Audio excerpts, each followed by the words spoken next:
లో పెట్టుబడులకు ఆసక్తి చూపించలేదు, అమరావతి పనుల్లో నేరుగా భాగస్వాములు అయ్యేందుకు ఇంట్రెస్ట్ చూపించలేదని నేరుగా ముఖ్యమంత్రి గారే చెప్పారు. అంటే డిస్ట్రక్షన్ తాలూకా ఇంపాక్ట్ అంత బలంగా ఉంటుందని అర్థమైంది ఈ వ్యవహారంతో.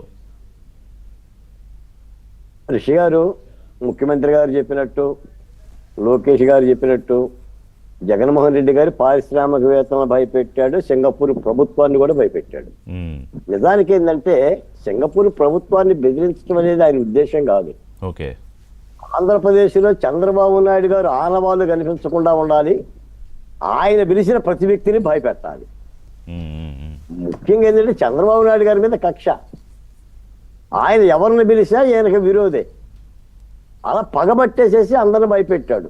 వాళ్ళని భయపెట్టడం ఉంది, రాష్ట్రంలో మమ్మల్ని భయపెట్టాడు, రాష్ట్రంలో పారిశ్రామికవేత్తలను భయపెట్టాడు, తప్పలేదు, సింగపూర్ వాళ్ళకు కూడా తప్పలేదని నా ఉద్దేశం. వెరసి ఏమైందంటే నష్టపోయింది రాష్ట్రం. కాబట్టి ఈ సందర్భంగా ఒక మాట చెప్పాలండి, ఈ జగన్మోహన్ రెడ్డి గారి గోల్లో పడిపోయి చెప్పాల్సిన విషయాలు కూడా చెప్పలేకపోతున్నా మాలాంటి వాళ్ళని. రిషి గారు, నేను మిమ్మల్ని అడుగుతున్నాను, భారతదేశం పేద దేశమా, పేదలున్న దేశమా? పేదలున్న దేశం.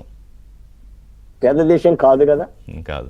ఇప్పుడే యామిని గారు చెప్పారు ప్రపంచంలో 4వ ఆర్థిక వ్యవస్థ అని. ఒక్క మాట చెప్తా, రాష్ట్ర బడ్జెట్, ఆంధ్రప్రదేశ్ బడ్జెట్ 3 లక్షల కోట్లు ఫర్ యానం ఏడాదికి. తెలంగాణ బడ్జెట్ 2,93,000 కోట్లు. అంటే ఒక ఏడాదికి 3 లక్షల కోట్లు అంటే 5 ఏళ్లకి 5 3 15 లక్షల కోట్లు.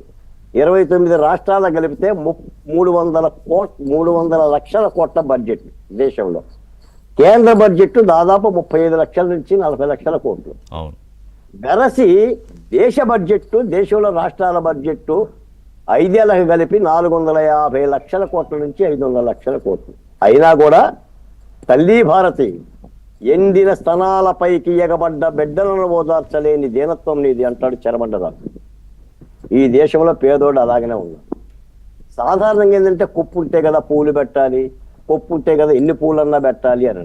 నా రాష్ట్ర ప్రత్యక్ష పరోక్ష పన్నులు ఏడాదికి దాదాపు 80,000 కోట్లు.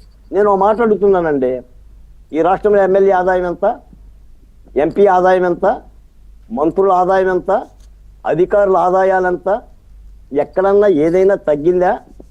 పేదోడికి 50 రూపాయలు ఇచ్చి, ఒక ఆర్టీసీ బస్సు ఇచ్చి, లేదా ఒక అమ్మఒడి ఇచ్చి, ఒక తల్లికి వందనం ఇచ్చి, ఇదే అభివృద్ధి అంటే ఈ దేశం సింగపూర్ బాగుపోతే ఎడిపోతుంది.